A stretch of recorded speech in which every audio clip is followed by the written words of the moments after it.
Pela fé posso enxergar, pela fé posso tocar, pela fé, pela fé.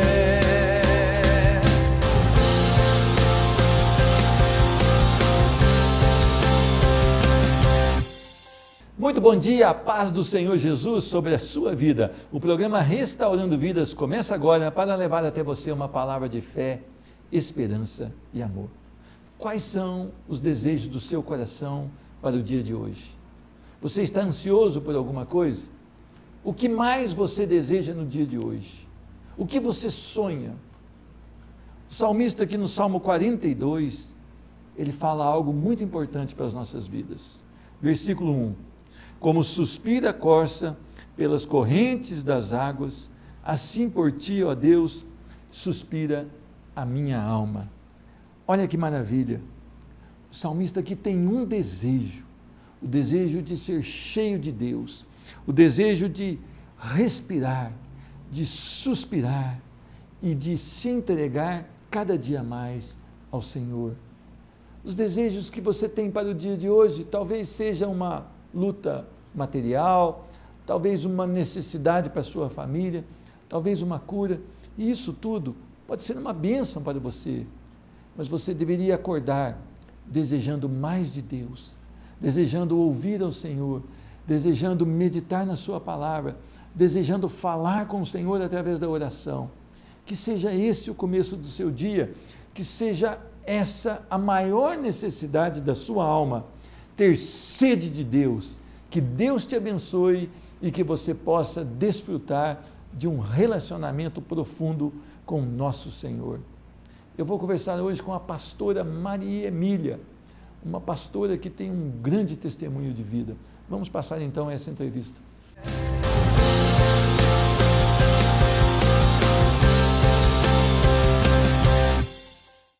Recebo hoje no programa Restaurando Vidas, Maria Emília Manucci Alves de Lima. Paz do Senhor, pastora. Paz. Seja bem-vinda. Paz do Senhor, pastor Pedro. É um prazer estar aqui.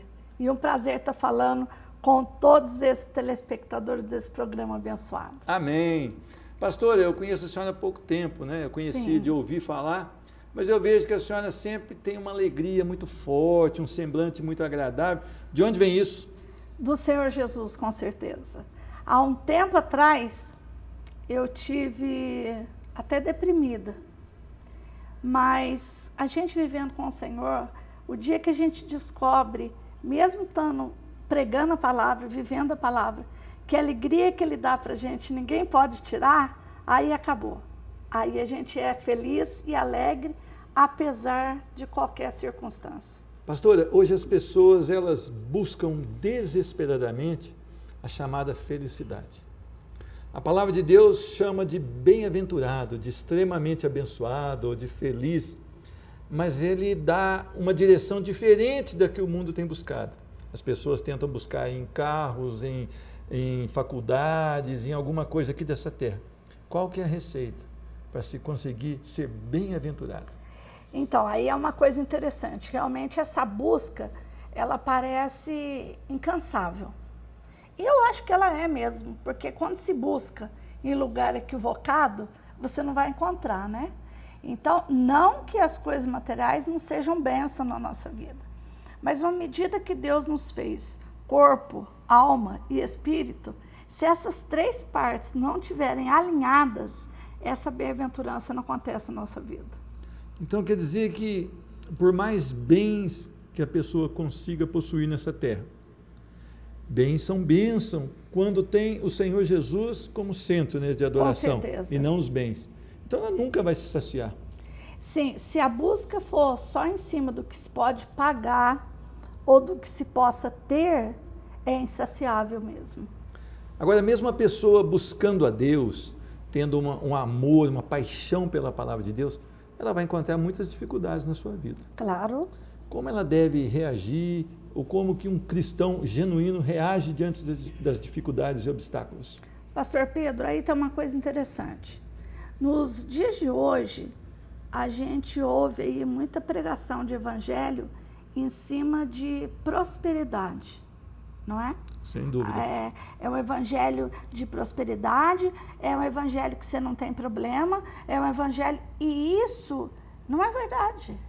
O próprio Cristo falou que no mundo nós teríamos aflições, mas ele já deu a chave, ele já venceu.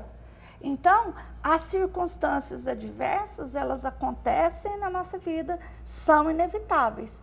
Mas se o nosso espírito estiver ligado no Senhor, nós sabemos que é uma questão de tempo, que vai passar. Porque em todas as coisas, Cristo nos faz mais que vencedores. O apóstolo Paulo, ele teve um problema que nós não sabemos qual é, mas é chamado por ele mesmo de espinho na carne, mensageiro de Satanás. Alguns dizem da visão, outros dizem dor de cabeça, nós não sabemos. Mas isso o afligia, e ele por 3 vezes pediu que o Senhor o afastasse. Mas ele viu que não era para ser afastado, que o Senhor não iria afastar esse problema, mas que a graça do Senhor bastava a ele. Como é que a senhora pode nos explicar isso? Pastor,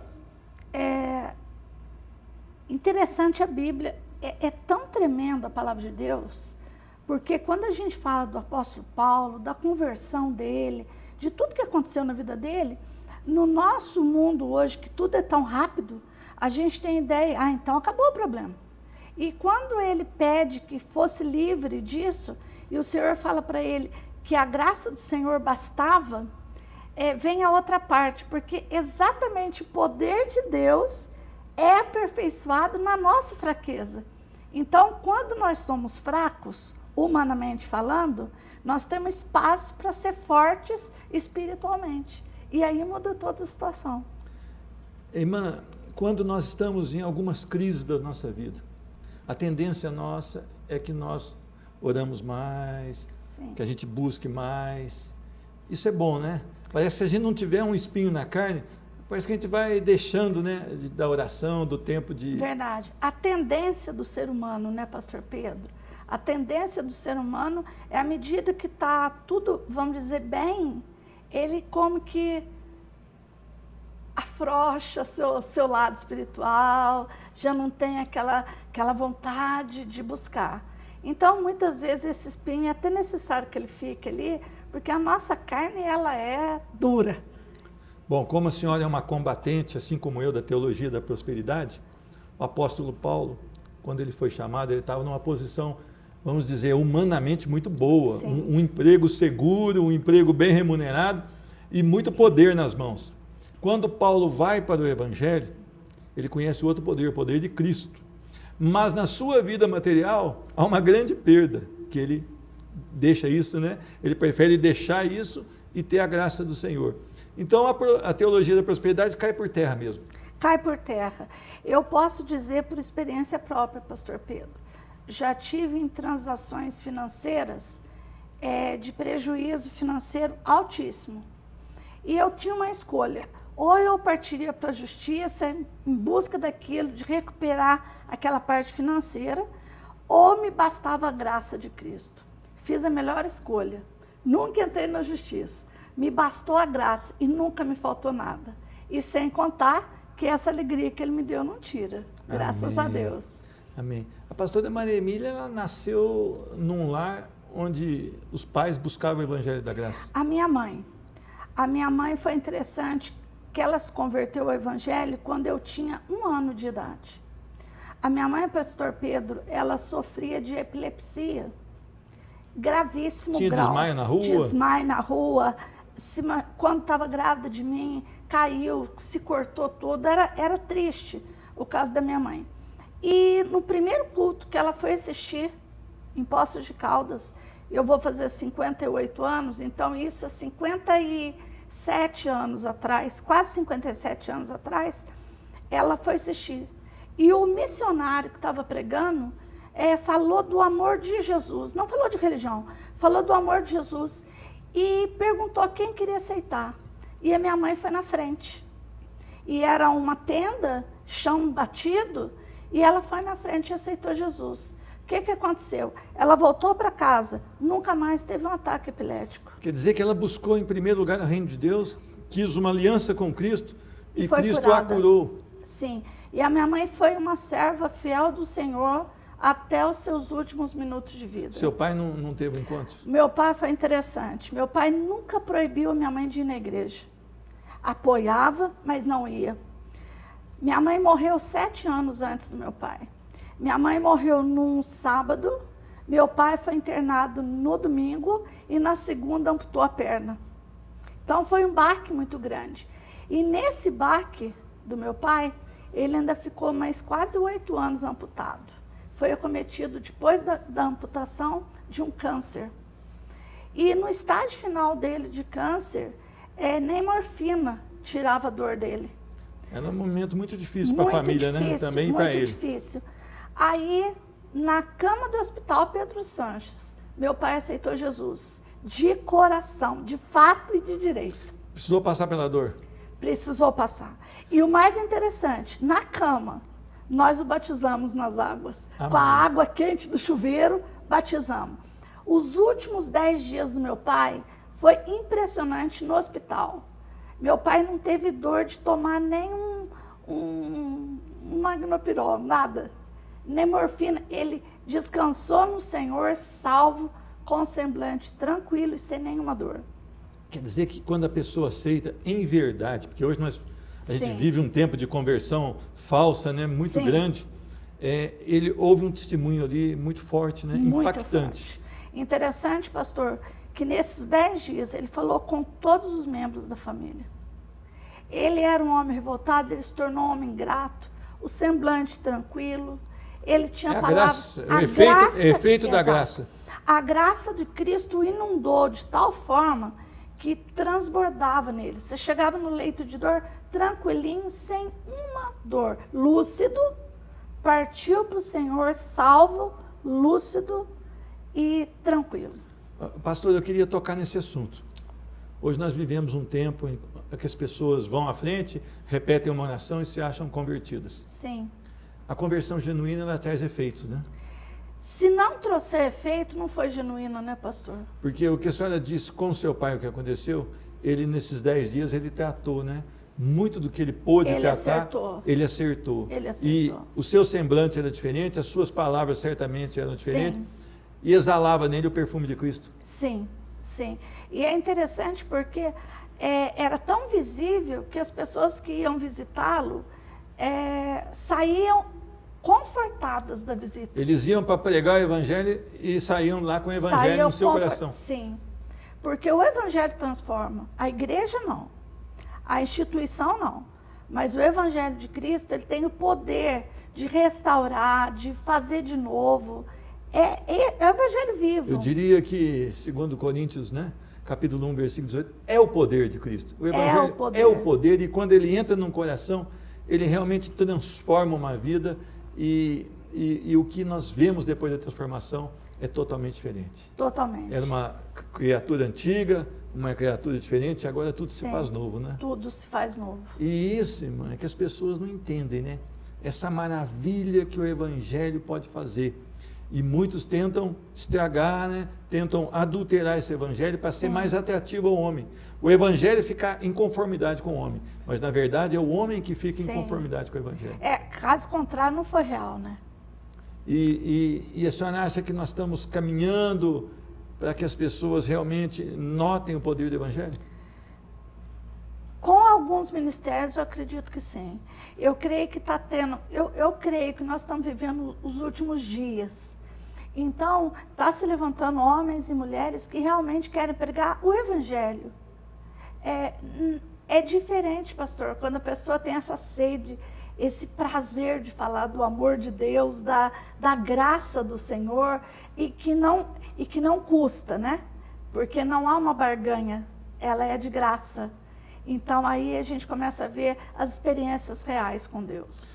Quando a pessoa realmente foi liberta das trevas, a maneira com que ela apresenta o evangelho é diferente. Diferente. Não há necessidade de pagamentos, não há necessidade dessa troca que a senhora está falando.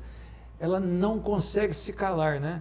E ela tem prazer, muitas vezes, de caminhar a pé muito tempo para levar uma palavra. Sim. E não importa a quantidade de pessoas que vão ouvir. Não, porque o convertido, ele entende o real valor de uma alma. já que uma alma vale mais que o mundo inteiro, ele entende essa realidade e ele quer fazer parte do estabelecimento desse reino aqui na Terra. Porque estabelecer o reino de Deus é isso. Nós não estamos falando em outras coisas. E uma vez que o reino é estabelecido, as demais coisas são acrescentadas. É interessante isso, né, pastor? A maneira de que Deus vai vendo a necessidade, ele vai acrescentando. Sim. O evangelho genuíno, ele não corre atrás de sinais, né? Os sinais correm atrás dele. É diferente do que se anuncia, assim, quando é muito, de uma forma muito Eu chego a afirmar exagerada. que o cristão, ele está pronto a qualquer momento. Né?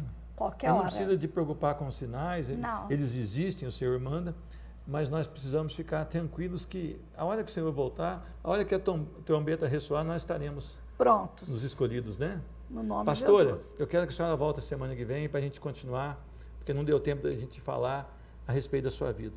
Então, semana que vem a gente volta. Prazer, Amém? pastor. Muito obrigada. O programa Restaurando Vidas volta já já.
Eu queria falar um pouquinho sobre o desejo da nação brasileira por um governo moral, por um povo moralizado pela palavra.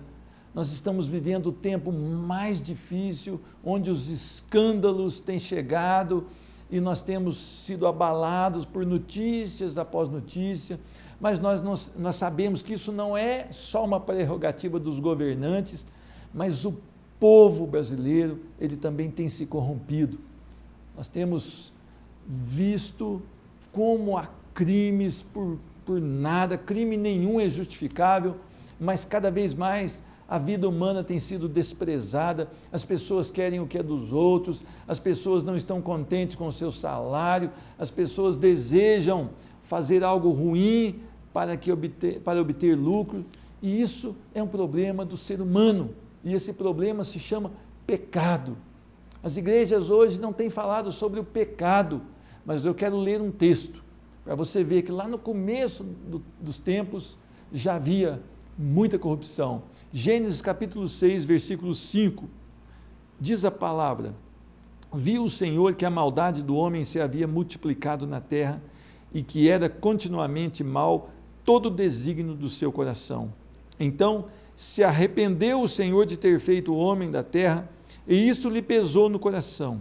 Disse o Senhor: farei desaparecer da face da terra o homem que criei, o homem e o animal, os répteis e as aves do céu, porque me arrependo de os haver feito. Eis a história de Noé. Noé era um homem justo e íntegro entre os seus contemporâneos. Noé andava com Deus. Amém? Vamos orar, Senhor Deus. Muito obrigado pela instrução da Tua palavra, a única verdade, Senhor Deus. E essa verdade pode tirar o homem da lama do pecado, pode tirar o homem da corrupção e levar o homem para um lugar sólido. Uma rocha que se chama Cristo Jesus. Que o Teu poder seja emanado através desse programa e que as pessoas sejam tocadas pelo poder da palavra do Senhor. Em nome de Jesus é que eu oro e agradeço. Amém. Qual a solução para acabar com o pecado? As pessoas estão dizendo, olha, se esse partido que está agora dominando, se ele sair e entrar um outro partido, nós vamos ficar bem. Se acontecer alguma coisa relacionada ao poder do homem, vai dar certo. Não, nada vai funcionar. Nós temos um problema no coração do homem. O homem cada vez mais está se perdendo em meio ao seu orgulho, à sua vaidade e principalmente porque tem se afastado de Deus. A palavra do Senhor nesse texto diz que o homem viu que a maldade e os projetos do coração do homem eram maus. E ele se arrepende, ele se entristece por ter criado o homem, ele fica aborrecido com o comportamento humano. E diz a palavra que ele resolve então dar fim de todas as coisas. Mas havia um homem diferente, um homem chamado Noé, e diz a palavra que esse homem era justo, íntegro, e Noé andava com Deus. Por que o mundo está tão perdido assim?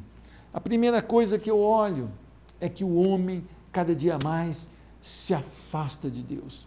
O homem se tornou mesquinho, o homem se tornou avarento, o homem está buscando somente alegrar a sua carne.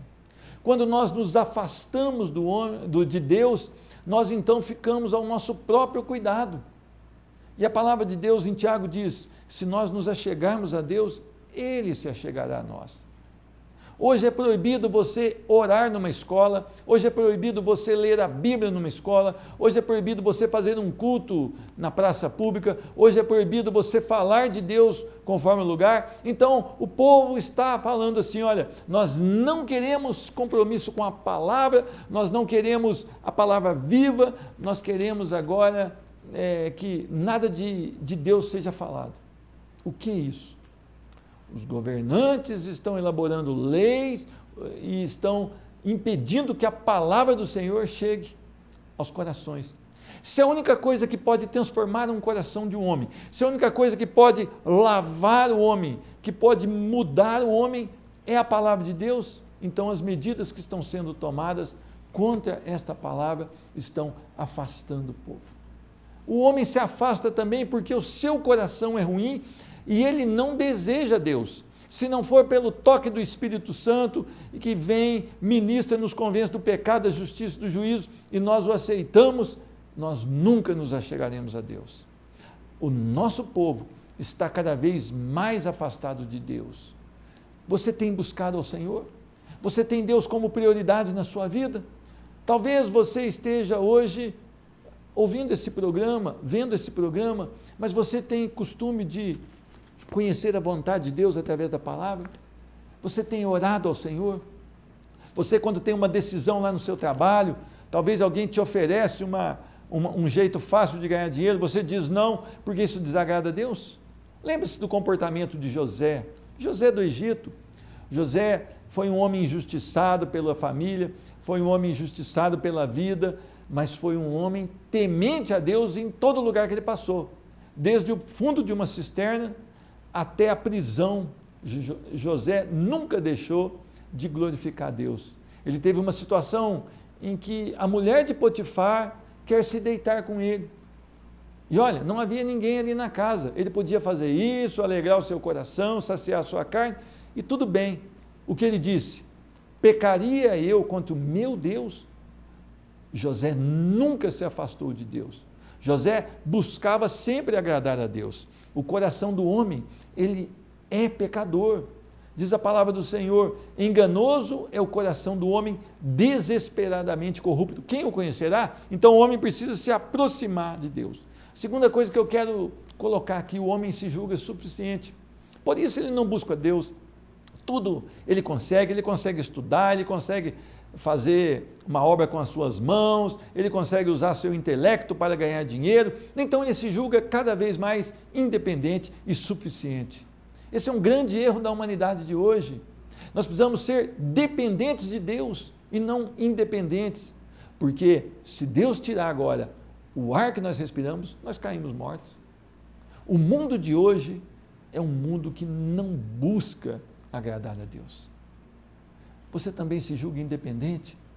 Talvez você está falando, olha, se eu não trabalhar, Deus não vai colocar o alimento na minha casa. A palavra de Deus manda que você trabalhe mesmo. Mas diz a palavra que aos seus amados Ele libera a bênção enquanto eles dormem. O que quer dizer isso? Que você trabalha o dia todo, depois de noite você vai para o descanso, mas a prosperidade do seu trabalho vem do Senhor. A mão do Senhor libera sobre a vida o prosperar. O que adianta você ganhar todos os recursos e você não ter saúde para tomar uma refeição? Se não fosse a graça do Senhor, a graça comum que é liberada a todos, você não poderia nem mesmo tomar uma refeição, apesar de ter o dinheiro. Então nós precisamos nos achegar a Deus e nós precisamos entender que nós não somos suficientes. Outra coisa, nós queremos, o homem de hoje, ele quer agradar ao seu próprio ventre, ele quer fazer só o que lhe agrada, ele é mimado, ele não quer agradar ao Senhor. E nós fomos feitos e criados para ser adoradores e servos do Senhor e servir a Deus e não para fazer a nossa própria vontade. Se nós temos um coração corrupto e se nós não buscamos a Deus, nós vamos fazer vontades da corrupção. Olha, todas essas pessoas que roubam da nossa nação, seja ele de um partido, seja ele de outro, seja ele que não seja político, mas que faz parte da corrupção, é porque ele não conhece a Deus. Porque se ele conhecer a Deus, ele vai ter um coração amoroso com a palavra do Senhor, e a palavra do Senhor vai lhe instruir, e ele vai ter um posicionamento diferente. Por que que nós estamos numa ruína tão grande da nossa nação? Porque nós teríamos que copiar o comportamento de Noé. Noé era um homem justo, era um homem que agradava a Deus com o seu viver. Noé, tudo que ele fazia era para louvor do Senhor. Noé não tinha desejo nenhum que não fosse agradar a Deus. Quando o Senhor mandou ele fazer aquela arca, nunca havia chovido na terra até o dilúvio. Mas ele obedeceu pela fé e construiu aquela arca por 120 anos. Talvez as pessoas debocharam dele, talvez as pessoas falavam, para que você está construindo esse barco se não tem água? E ele continuou. Noé era um homem que olhava para Deus e temia verdadeiramente ao Senhor. Olha o que diz a palavra, Noé era um homem justo, Noé era um homem íntegro, o seu procedimento era conforme a palavra de Deus. Noé era um homem inteiro do Senhor. Hoje as pessoas se dizem convertidas, mas convertidas só quando estão dentro do templo de adoração. Quando saem para fora, continuam fazendo tudo errado. Quando entram no templo, falam línguas estranhas, profetizam, fazem muitas coisas que levam as pessoas a entender que elas são salvas, que são verdadeiros adoradores. Mas isso não acontece, porque não são inteiros do Senhor. E eu queria fazer um apelo agora a você. Analise a sua vida. Você tem mantido integridade ao Senhor? Você tem realmente amado a Deus acima de todas as coisas? E uma terceira característica de Noé: Noé andava com Deus. Noé certamente, ele estava com a sua vida para agradar a Deus. Eu não sei se você pensa isso quando você vai dar uma resposta dura para alguém. Será que agrada a Deus essa resposta? Será que essa minha ação vai glorificar o nome do Senhor? As pessoas que amam verdadeiramente a Deus, elas caminham com Deus. Elas têm uma vida totalmente diferente. Você não precisa vigiar ela no trabalho. Se ela é uma operária exemplar. Você vê Cristo na vida dela. Isso está faltando hoje, um testemunho forte das pessoas. E eu queria dizer a você, vale a pena amar a Deus. Esse mundo vai passar, a sua corrupção vai passar, os seus valores vão passar, mas a palavra de Deus permanece eternamente. Eu te abençoo em nome de Jesus. Eu quero orar por você. Senhor Deus, que a tua bênção, que a tua graça, que o teu poder seja liberado sobre esta vida que assiste o programa Restaurando Vidas, que ela possa ter valores bíblicos no seu coração e que a vida dela seja para louvor da sua glória. Faz um milagre sobre essa casa, em nome de Jesus. Amém. Que Deus te abençoe, que você possa experimentar o melhor de Deus. Busque a palavra de Deus, Procure uma igreja evangélica perto da sua casa, mas não qualquer uma. Confira aquilo que o pastor está pregando, que a pastora está pregando, para ver se realmente está de acordo com a palavra. E sirva a Deus com todo o seu coração. Em nome de Jesus. Pela fé posso enxergar. Pela fé posso tocar.